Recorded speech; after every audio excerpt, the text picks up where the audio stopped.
The candlelight flickered, dancing across the polished mahogany table at the Azure, our favorite anniversary spot.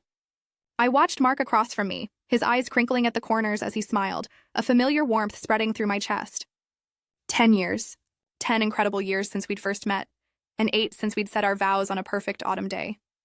Every year, we came here, to this quiet corner booth, to celebrate the unwavering love that had woven itself into the fabric of our lives. Mark raised his glass of Chardonnay, the ice clinking gently. "To us, Elena," he said, his voice a low rumble that always sent a shiver of contentment through me. "To another decade of happiness, adventure, and everything in between."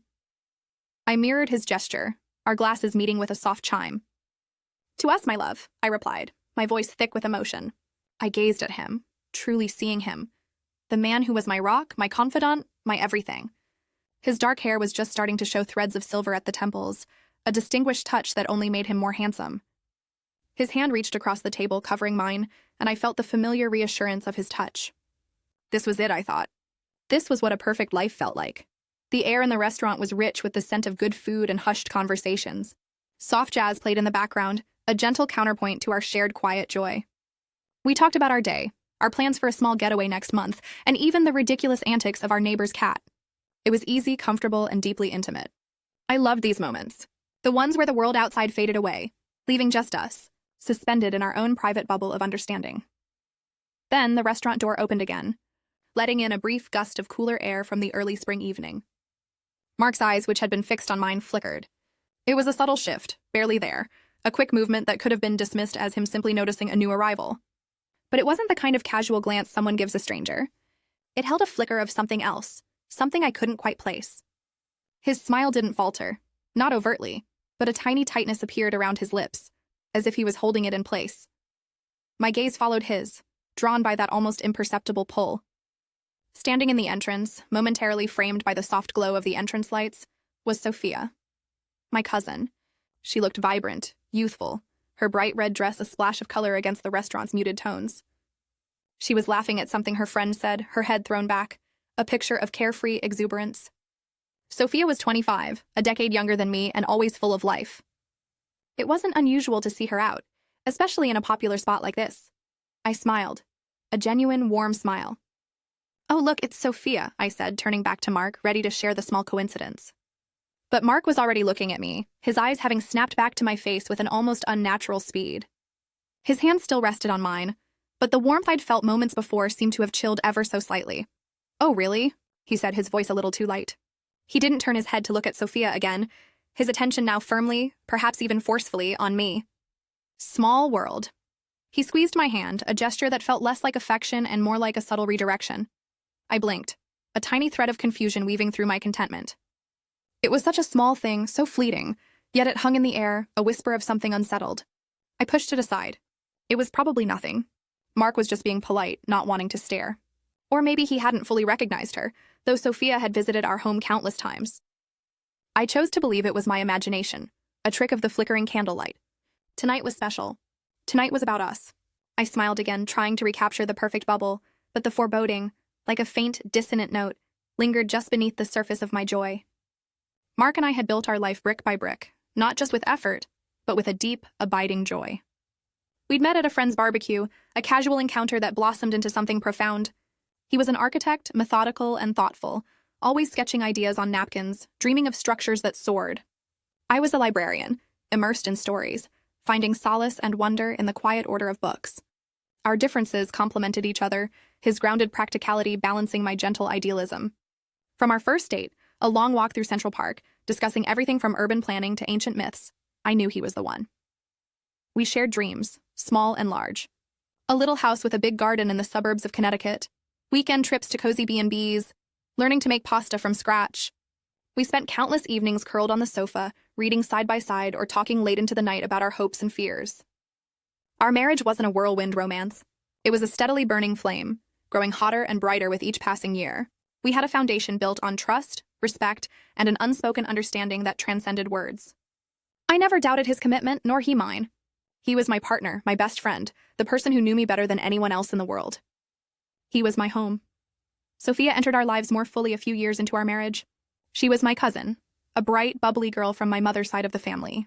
Her parents had moved out west when she was young, And after college, Sophia decided to come back east for a fresh start. She landed an entry-level marketing job in a city not too far from our suburban town. Being new to the area and with limited family nearby, she naturally gravitated towards me. I loved her instantly. She reminded me of a younger version of myself, eager and full of optimism, but with a vibrant, almost restless energy I sometimes lacked. I took her under my wing. She was family, after all, and I felt a strong, almost maternal urge to guide and support her. She was a decade younger than me, practically a kid and still figuring things out. We'd have her over for Sunday dinners, a tradition that quickly became a cherished part of our week. Mark was wonderful with her. He treated her like a younger sister, always ready with advice about her career, helping her set up her first apartment, or just patiently listening to her endless stories about her new friends and adventures. He'd even helped her move furniture, sweating through his t-shirt, laughing as she tried to direct him with grandiose gestures. I watched them, a warm glow in my heart, grateful for the easy camaraderie between the two most important people in my life outside of my immediate parents. Sophia often joined us for weekend outings too. We'd go hiking in the state parks, browse antique shops in quaint New England towns, or simply spend an afternoon grilling in our backyard. She became an honorary third member of our little family unit. Her laughter filled our quiet home, adding a vibrant spark. I cherished our bond, feeling a profound sense of satisfaction in helping her navigate her new life. My trust in both Mark and Sophia was absolute, unwavering. They were my people, my inner circle, and the thought of any discord between them was unthinkable. However, as the months turned into a year, I started noticing small things. Fleeting moments that at the time I brushed off as innocent. Mark, who was generally reserved with new acquaintances, seemed to have a particular knack for making Sophia laugh. His eyes would linger on her a little longer when she told a story, a specific warmth in them that felt different. It wasn't a romantic gaze, I told myself, just an older, supportive brother-in-law looking at a younger relative he cared for. He'd make jokes with her, inside jokes that sometimes I didn't quite catch. And they'd share a glance, a conspiratorial smile that would make me feel momentarily on the periphery. There were other instances. Mark had always been attentive to me, but now his compliments sometimes felt divided. "You both look lovely tonight," he'd say at a dinner party, looking from me to Sophia, and I'd feel a tiny prickle of something I couldn't name. He'd bring home flowers, not just for me, but sometimes a small bouquet for Sophia. Just because. I told myself it was his generous nature, his kindness. He was good to everyone, so why should Sophia be an exception? One afternoon, Sophia came over, flustered, because her new dress zipper had broken just before a big interview. Mark, who was working from home that day, effortlessly helped her, getting a small toolkit and fixing it with practiced ease. While he knelt behind her, carefully mending the zipper, their heads were close. I saw Sophia giggle, her hand briefly resting on his shoulder as he finished. "You're a lifesaver, Mark," she'd exclaimed, her voice bright. He'd simply smiled, a relaxed, almost indulgent smile. I remember thinking how sweet it was, how lucky Sophia was to have such a helpful big brother. Another time, we were at a family gathering at my parents' house. Mark was usually quite formal with my extended family, but with Sophia, he was different. They were huddled in a corner, whispering and laughing about some shared memory I wasn't a part of. He playfully ruffled her hair, something he hadn't done since she was a little girl, and she swatted his hand away with a mock-annoyed grin. My mother, bustling past with a tray of cookies, winked at me. "Look at those two," she'd said. "Mark always was good with kids. Sophia just brings out his inner child." I'd laughed, agreeing. My mother's casual observation reinforced my own interpretation. It was all innocent, familial affection. My unwavering trust in both of them was a powerful filter, coloring every interaction. When Mark bought Sophia a small, thoughtful gift after she got a promotion, a specialized pen she'd mentioned wanting, I saw it as a kind gesture from a supportive mentor. When he spent an hour helping her troubleshoot a tech issue on her laptop, I saw it as him being the patient, tech-savvy older cousin. When they developed their own shared lexicon of jokes and references, I saw it as the natural progression of a close family bond. I was so sure of the goodness in Mark and the innocence in Sophia that any hint of something amiss was immediately rationalized away, filed under harmless playfulness or familial affection. The subtle shifts in Mark's gaze, the slightly too familiar touches, the way Sophia's eyes would light up a little brighter when he entered a room, all were interpreted through the lens of my perfect, loving world. I trusted them both implicitly. This trust was the foundation of my perceived happiness, and it also unwittingly blinded me to the cracks that were slowly, steadily forming beneath the surface. The world shattered on a Tuesday afternoon. It wasn't a sudden, violent explosion, but a slow, agonizing crack that spread, turning everything I knew into a mosaic of broken glass. Mark was out of town for a conference, and I had decided to use his tablet, which he sometimes left at home, to stream a documentary I'd been meaning to watch. We shared an account for most of our streaming services, and his tablet had a bigger screen than mine. I picked it up from his bedside table, its cool surface familiar in my hand. I scrolled through the app icons looking for Netflix. Then, my thumb brushed against the notification bar, pulling it down inadvertently. A preview of a message popped up. It wasn't an email or a work alert. It was a text message sent through a secure messaging app Mark rarely used, one that wasn't synced to our shared family tablet. My eyes, still processing the movement of my thumb, snagged on 2 words, Sophia and miss you. My heart gave a strange, lurching thump. Miss you from Sophia? That was odd. I hadn't known they texted privately, especially not on an app like that. A cold knot formed in my stomach. Curiosity, sharp and unwelcome, pricked at me. I clicked the notification. The app opened, and there it was, an entire conversation thread. The first few messages were innocuous enough, talking about a family dinner we'd all had a few weeks ago. Then, the tone shifted. Mark, had a great time tonight? You looked beautiful in that dress. Sophia. You think so? Thanks, Em. You always know how to make me smile. Mark, it's my favorite pastime. Wish I could have stayed longer after Elena went to bed. Sophia. Me too. Her loss is our gain, right? I can't stop thinking about our moment in the kitchen. Mark. Neither can I. Those stolen kisses are the best kind. Stolen kisses. The words hit me like physical blows, each syllable a hammer shattering my composure. My breath hitched. My vision blurred around the edges as my brain tried, desperately, to make sense of what I was reading. This couldn't be right. There had to be a mistake. This wasn't Mark, this wasn't Sophia. It had to be some kind of sick joke, a prank. I scrolled frantically, each new message a fresh stab wound. There were dozens of them, stretching back for months, even before the anniversary dinner. Pet names I'd never heard him use, words of longing, explicit details of secret meetings. Lunchtime rendezvous, late-night emergencies that Sophia needed help with, times when I was supposedly out with friends or asleep. There were even photos. Not explicit, but intimate. Sophia's hand in Mark's, their faces close, eyes locked in a gaze that wasn't familial. A picture of Sophia wearing Mark's oversized shirt, curled up on our sofa, a playful smirk on her face. My hands began to tremble uncontrollably, the tablet feeling impossibly heavy, vibrating with the horror it revealed. A cold sweat broke out on my forehead. My stomach churned, and a wave of nausea washed over me. I pressed my palm against my mouth, trying to stifle the gasp, the sob that threatened to tear through my throat. The disbelief was a thick fog, but the evidence was irrefutable, undeniable. It was all there, laid bare in cold, digital print. My husband, my anchor, my love, was having an affair. And not just with anyone, but with Sophia. My sweet, innocent cousin, whom I had loved and nurtured like a younger sister. The pain was so acute, so overwhelming it felt like a physical tearing inside my chest. My mind raced, replaying every subtle glance, every shared laugh, every innocent touch.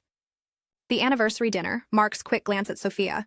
It wasn't foreboding, it was guilt, a flicker of something illicit. His too quick turn back to me, the forced lightheartedness.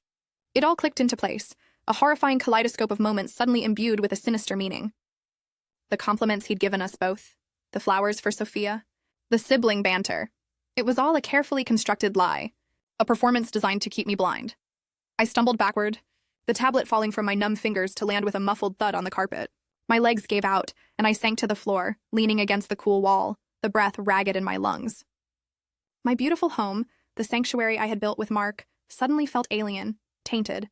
Every object, every memory was now imbued with the bitter taste of betrayal. The sofa where Sophia had posed for Mark's secret photo. The kitchen where they had shared stolen kisses. My own bedroom, where Mark had returned to me after leaving her, his lips still warm from another woman's kiss. Tears, hot and stinging, streamed down my face, but they weren't enough. It wasn't just sadness. It was a profound, guttural agony that vibrated through every cell of my body. It was the crushing weight of deceit, the absolute annihilation of trust. How could they? How could he, the man who promised to cherish me, to be faithful, to share every dream? And Sophia, whom I had loved with an almost fierce devotion, who had looked at me with such innocent eyes, telling me about her week, sharing her triumphs and failures. All lies, all a performance. My hands clenched into fists, nails digging into my palms, but I felt nothing but the searing emptiness inside. The air felt thick, suffocating. I couldn't breathe. The silence of the house, which usually brought me peace, now screamed with their secrets. I wanted to scream, to rage, to throw every fragile thing in this house against a wall until it, too, was as broken as I felt. Instead, I just sat there, slumped against the wall. The tears flowing freely, an endless, desolate river. The shock had given way to an acute, agonizing pain. It wasn't just a broken heart. It was a shattered soul. The two people I loved most in the world, the two people I trusted implicitly, had conspired to destroy me. The world as I knew it had ended, and in its place was a desolate landscape of betrayal, leaving me utterly, irrevocably alone. The days that followed blur into a haze of raw pain and disbelief. When Mark finally returned from his conference, I was a ghost haunting my own home. My eyes were swollen and red, my face gaunt, but he didn't seem to notice at first, or perhaps he chose not to. He walked in, briefcase in hand, a practiced smile on his face, expecting the usual warm embrace. Instead, he found me standing in the living room, Mark's tablet in my trembling hand, the message app still open, its damning words a beacon of my shattered reality. "What's this, Elena?" he asked, his smile faltering as he saw the tablet. Then my face. His tone was dismissive, almost annoyed. "Were you looking for something?" My voice, when it came, was a harsh whisper, laced with poison. "I found it, Mark. I found everything." I shoved the tablet towards him, the screen illuminating his face with the incriminating messages. His face drained of color, going from concern to a panicked, sickly white. His eyes darted from the screen to me, then back to the screen, as if hoping the words would magically vanish. "Elena, what is this?" he stammered, his voice suddenly thick with feigned confusion. "Don't you dare, Mark," I hissed, stepping closer, my voice gaining strength from a surging wave of righteous fury. "Don't you dare gaslight me." I saw it, all of it. The messages, the pictures, the stolen kisses. He dropped his briefcase with a clatter, his entire posture shrinking. He tried to take my hand, but I recoiled as if burned. "Elena, please let me explain. It's not what you think. It's a mistake, a misunderstanding." His pleas were desperate but hollow, devoid of any genuine remorse. He was only scared of being caught. Before I could tear into him further, my phone buzzed. It was Sophia. My blood ran cold. She was calling me, probably checking in, playing the innocent cousin. I glanced at Mark, whose eyes widened in frantic warning. He knew. He knew she would call, and he knew I was about to expose their carefully constructed lie. I answered, putting her on speaker. Her cheerful voice filled the silent, tense room. "Hey, Elle! Just checking in. Mark back yet? I was just thinking about that new cafe we passed last weekend. Thought we could try it out soon." My gaze was locked on Mark's terrified face. "He's here, Sophia," I said, my voice dangerously calm. "And we were just having a little chat about stolen kisses. Sound familiar?" A beat of stunned silence on the other end. Then a sharp gasp, followed by a choked sob. "Elena, no. Please, what, Sophia?" I snarled, the dam finally breaking. "Please don't expose your disgusting betrayal. Please don't shatter my heart and ruin my life. Is that what you mean?" Sophia started crying uncontrollably through the phone, her words a garbled mess of apologies and pleas for secrecy. "Elena, please don't tell anyone. It was a mistake. A terrible, terrible mistake. It meant nothing. We didn't mean for this to happen. You can't tell Mom and Dad. You can't tell anyone. It'll ruin everything for me. My career, my reputation." Mark, seeing his game was up, joined her, his voice a desperate drone. "Elena, listen to her. It was a moment of weakness. It's over now. We can fix this. Our marriage, our life. It doesn't have to be destroyed. Just keep this between us. Please. For the sake of our years together, for everything we built." His words, meant to soothe, felt like a renewed assault. For the sake of everything we built? He was talking about our life, our marriage, but he had systematically dismantled it with Sophia. Their appeals weren't about my pain, but about their own fear of exposure, of consequences. They were both terrified of their carefully constructed public images crumbling. The self-serving nature of their pleas was sickening. I hung up, the click echoing in the suddenly silent room. My hands were shaking so hard I could barely hold the phone.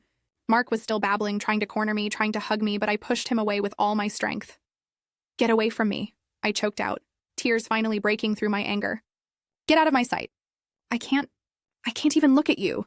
He tried to argue, to plead, but my spirit was already gone. I felt utterly hollowed out, empty. I retreated into myself, into the silence of our guest room, locking the door behind me. The next few weeks were a descent into a private hell. I barely ate, barely slept. The world outside the guest room window, a world that was once bright and full of promise, now seemed gray and indifferent. Mark would leave notes under the door, send incessant texts, trying to negotiate, to apologize, to manipulate. Sophia sent voicemails filled with tearful apologies and desperate pleas. I ignored them all. Their voices, their words were like nails on a chalkboard, grating against my raw nerves. I felt utterly alone. The betrayal was so profound, so personal, that it left me feeling completely isolated. Who could I talk to? My parents, Sophia's parents. How could I tell them? The shame, the humiliation was a heavy cloak I couldn't shed. To reveal this would be to unravel not just my life, but the intricate web of family relationships. And the thought of that public humiliation, on top of the private agony, was unbearable. I would spend hours just staring at the ceiling, replaying every moment, every interaction, searching for clues I should have seen, for warnings I had ignored. The comfortable familiarity of our shared life had become a torturous loop of doubt and regret. Was I blind? Was I stupid? How could I have been so wrong about the two people closest to me? The Mark I knew, the kind, steady husband, was a phantom. The Sophia I adored, the sweet, vulnerable cousin, was a cruel illusion. I couldn't reconcile the images. The reality of their deceit clashed violently with my past perceptions, leaving me in a constant state of cognitive dissonance, my mind reeling. My body ached from the emotional strain. I felt perpetually exhausted, yet sleep offered no respite, only nightmares filled with their whispered conversations and secret smiles. The grief was overwhelming, a physical weight on my chest, making every breath an effort. I had lost my husband, my cousin, my sense of security, and ultimately, my belief in the fundamental goodness of the people I loved. I was lost, adrift in a sea of confusion and sorrow, with no compass, no shore in sight. The world had gone dark, and I saw no way out of the crushing, suffocating gloom. Weeks bled into a month, then two. The initial shock had dulled, replaced by a festering wound of despair. I'd moved out of our house, taking a small apartment across town. Mark still called, still texted, sometimes even showed up at my door, always with the same desperate pleas for reconciliation, for secrecy. Sophia's calls had lessened, her initial panic seemingly replaced by a self-preservation instinct, hoping I would simply disappear or forget. But I couldn't forget. The pain was a constant companion, a dull ache that never truly subsided. One rainy Tuesday, I was sitting alone in my sparsely furnished apartment, staring out the window at the dreary street below. A half-eaten bowl of cereal sat beside me, untouched for hours. My reflection in the window pane looked gaunt, haunted. My once vibrant spirit was extinguished, replaced by a hollow shell. I felt utterly, completely powerless. This was it, I thought. This was my life now. A quiet, lonely existence, forever overshadowed by their betrayal. Suddenly, a flicker, a memory. It was from a book I'd read recently, a story about a character who had lost everything but refused to be utterly defeated. The protagonist, at her lowest point, had found strength not in forgiveness, but in the fierce, unyielding desire for justice. Not simple vengeance, but a reclamation of self. A methodical dismantling of the forces that had sought to destroy her. A spark ignited within me. Small but potent. Anger. It wasn't the chaotic, destructive rage I'd felt immediately after the discovery. This was different. This was cold, controlled, a simmering fire beneath the ice. It was an anger born not just of my personal pain, but of the deep injustice of it all. They had taken so much from me. My marriage, my trust, my peace. They had tried to erase my dignity, to make me feel small and insignificant, a foolish wife easily deceived. They had gaslighted me, tried to minimize their actions, all to protect their own reputations, and then clarity. It wasn't enough for them to just suffer. They needed to understand the magnitude of what they had done, not just to me, but to themselves. Their carefully crafted images, their public standing, those were their most prized possessions. Mark, the pillar of the community, the successful architect. Sophia, the charming, ambitious young professional. Their affair was a secret shame they desperately wanted to bury. And that, I realized, was their greatest vulnerability. I sat up straighter, my mind whirring. The despair began to recede, replaced by a potent, almost exhilarating sense of purpose. I wasn't just Elena, the betrayed wife. I was Elena, the woman who would reclaim her narrative, who would seek justice. My motivation shifted from despair to a cold, calculated determination. I wouldn't just confront them. I would expose them, not in a fit of rage, but with precision, with evidence, in a way that would leave no room for doubt or denial. Poetic justice, I realized, wasn't about destroying their lives in the same way they had destroyed mine. It was about exposing their true selves to the world they so desperately tried to impress. It was about shattering their facades, tearing down the carefully constructed images they held dear. The planning began that very night. My librarian's mind, accustomed to meticulous organization and research, switched into overdrive. First, the evidence. The tablet. I had kept it. It held every incriminating message, every intimate photo. But just showing people a tablet might not be enough. It could be dismissed as a misunderstanding or a private matter. I needed something undeniable, something public. Something that would resonate with the magnitude of their deceit. I started by calmly, methodically, backing up all the messages and photos from Mark's tablet to a secure, encrypted drive. Then I began to transcribe some of the most damning exchanges, focusing on the ones that clearly demonstrated the duration, the intimacy, and their callous disregard for my feelings. The one about stolen kisses, The one where Sophia joked about Elena's loss being their gain. The one where Mark expressed longing for her after I'd gone to bed. These would be the sharpest knives. My plan began to take shape, forming slowly, deliberately, like an intricate blueprint. Their greatest fear was public humiliation, the shattering of their reputations within our close-knit family and social circle. They couldn't stand the thought of being seen as anything less than perfect. Mark, with his carefully curated image of a devoted husband and respected professional. Sophia, the innocent, sweet young cousin trying to make her way in the world. I would target those images.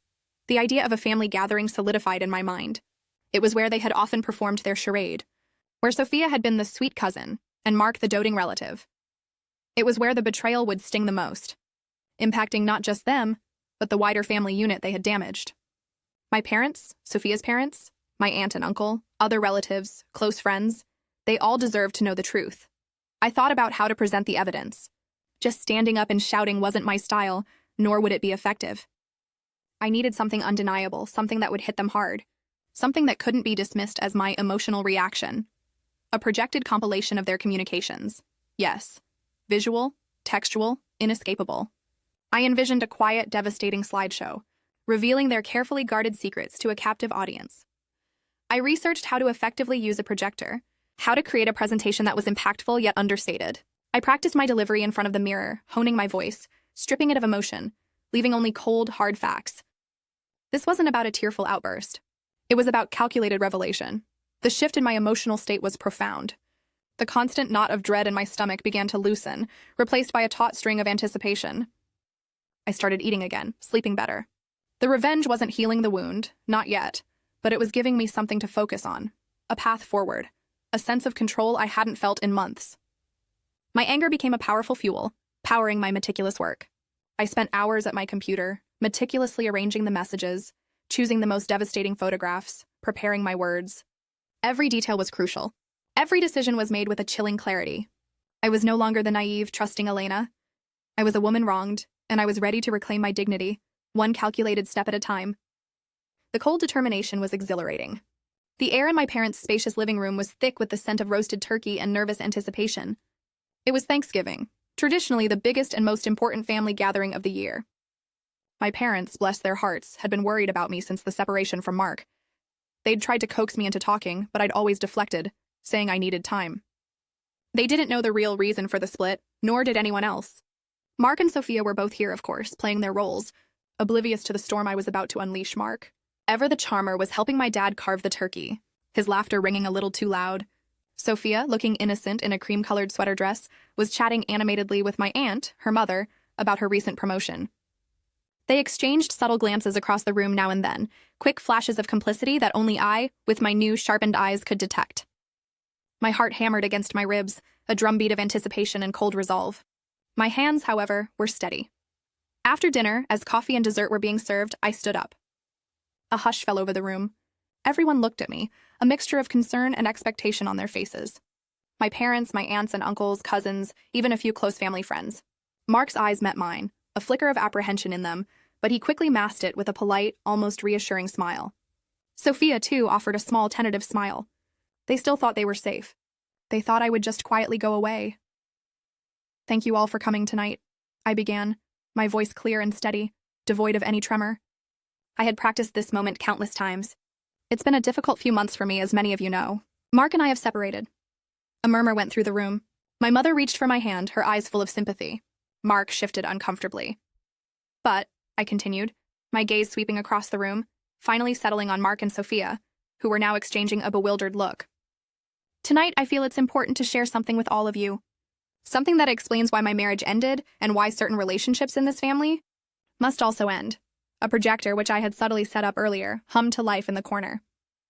The blank screen on the wall, usually reserved for family photo albums, now glowed white. Mark's polite smile vanished. Sophia's face, which had been confused, slowly turned ashen. "I've prepared a small presentation," I said, moving to the remote control in my hand. "A compilation, if you will, of some private communications." The first slide appeared. It was a screenshot of Mark's phone, the secure messaging app open. The profile picture was Sophia. The messages began. "Mark, had a great time tonight. You looked beautiful in that dress." Sophia, "You think so?" "Thanks, Em. You always know how to make me smile." Gasps rippled through the room. My mother's hand flew to her mouth. My father's jaw dropped. Mark surged forward. "Elena, what are you doing? Stop this right now!" He roared, his voice thick with panic, shattering his polished image instantly. But I ignored him, my finger pressing the button. The next slide appeared, and the next, each one more damning than the last. Mark, wish I could have stayed longer after Elena went to bed. Sophia, me too. Her loss is our gain, right? I can't stop thinking about our moment in the kitchen. Mark, neither can I. Those stolen kisses are the best kind. The words hung in the air, undeniable, devastating. Sophia let out a strangled cry, burying her face in her hands, her shoulders shaking. My aunt, her mother, stared at the screen, then at Sophia, then at Mark, her face a mask of horrified comprehension. I continued methodically, relentlessly, clicking through more messages. Texts about secret rendezvous, about plans made when I was out of town, even snippets where they mocked my naivety, my blind trust. Then came the photos. Not explicit, but intimate enough to leave no doubt. Sophia's hand entwined with Mark's, Sophia wearing Mark's shirt on our sofa. A selfie of their faces pressed close, Sophia's lips playfully near Mark's ear.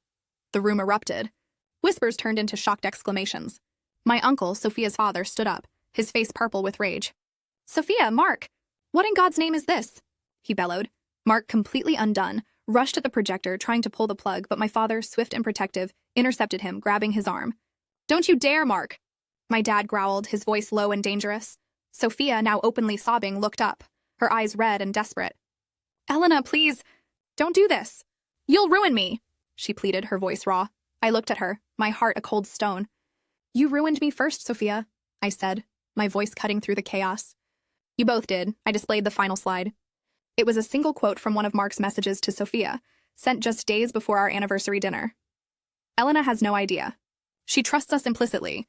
It's almost too easy." The impact was immediate and devastating. The last shred of Mark's composure evaporated. He stood frozen, his face a grotesque mask of shame and fear. Sophia collapsed into her chair, a broken heap of tears and gasps. The room was a whirlwind of anger, disbelief, and disgust. Family members were shouting, some at Mark, some at Sophia, others whispering in hushed, horrified tones. My mother was openly weeping, but she kept her arm around me, a silent testament of support. The carefully constructed images of Mark, the reliable husband, and Sophia, the sweet, innocent cousin, shattered into a million pieces. Their reputations, their standing within the family, their social currency, all gone, instantly, irretrievably. They were exposed, disgraced, left to face the wrath and condemnation of the very people they had so callously deceived. The justice wasn't just mine. It was for every person in that room whose trust they had violated, whose family they had tainted. The tension in the room was electric, the drama thick, but for me, a strange, grim satisfaction settled over me as their world came crashing down. The aftermath of that Thanksgiving night was a whirlwind of chaos and consequence. My parents, shocked and heartbroken, rallied around me with unwavering support. My aunt and uncle, Sophia's parents, were devastated. Their shame was palpable, and they struggled to reconcile the image of their daughter with the betrayer I had exposed. The family was fractured, irrevocably changed. Mark and Sophia were pariahs, their names synonymous with deceit. For weeks, my phone rang constantly with calls from family and friends, all expressing their shock, their anger, and their sympathy for me. It was painful to recount the story, but also cathartic. The truth was out, and with it came a strange, unsettling sense of liberation. The heavy cloak of isolation and humiliation I had worn for months finally lifted. I no longer had to carry their secret. Mark tried desperately to salvage his life. He called, he begged, he even tried to manipulate me one last time, hinting that I had ruined our future. But his words held no power over me anymore. His architectural firm, once prestigious, began to lose clients. His reputation as a man of integrity was shattered. Social ostracization was swift and brutal. Friends who had once admired him now avoided his calls, unwilling to be associated with his betrayal. He became a ghost in his own professional and social circles, his carefully built career crumbling around him. Sophia fared no better. Her initial job promotion quickly turned into a demotion, then a quiet termination. The whispers followed her everywhere. Her social media, once a vibrant stream of interactions, became a barren wasteland. Her friends distanced themselves, unwilling to associate with someone who had betrayed family so callously. My aunt and uncle, in their profound disappointment, cut her off financially and emotionally, telling her she had to face the consequences of her actions alone. She left town shortly after, escaping the suffocating judgment but carrying the indelible stain of her deceit. Their stolen love story, once a clandestine thrill, had cost them everything. As for me, the path to healing was long, but it was a journey I was finally ready to take. The scars remained, deep and visible, but they no longer bled. I had faced the darkest corners of human nature and found a resilience I never knew I possessed. The initial grief gave way to a quiet strength, a profound sense of self-worth that had been buried under years of trusting devotion. I sold the house Mark and I had shared, severing the last physical ties to our past. The process was bittersweet, but ultimately, it was another step towards my freedom. With the proceeds, I bought a small, cozy brownstone apartment in a new neighborhood, one filled with independent bookstores and quiet cafes. It was a place that felt entirely mine, a fresh canvas for a new life. I threw myself into my work at the library, finding solace and purpose in the quiet order of books. I started taking evening classes in creative writing, a passion I had set aside years ago. I reconnected with old friends, ones who loved me for who I was, not for my relationship status. I even adopted a rescue dog, a scruffy terrier mix named Penny, whose unconditional love was a balm to my still healing heart. Dating was a distant thought, but I wasn't lonely. I was rediscovering myself, learning what it meant to be Elena, unburdened by the expectations of others, unchained from a relationship built on lies. I found joy in simple things, a perfectly brewed cup of coffee, a sunny afternoon walk with Penny, the satisfaction of completing a challenging writing assignment. Mark and Sophia were condemned to a future tainted by their own deceit. Their names would forever be whispered with scorn and pity in the circles they once thrived in. Their love story, born of betrayal, would be their eternal undoing, a monument to their selfishness and their catastrophic misjudgment. They had chosen a path of illicit pleasure, and it had led them to a desolate, isolated existence, a future of quiet regret and social exile. I, on the other hand, was building something new. My heart, though once broken, was mending, stronger than before. I was scarred, yes, but not defeated. I had emerged from the ashes of betrayal, not just surviving, but thriving, embracing my newfound freedom and independence. The world was still full of challenges, but I faced them with a clear gaze and a resolute spirit, ready to build a new life on my own terms, a testament to my own unwavering strength and capacity for a deeper, more authentic happiness.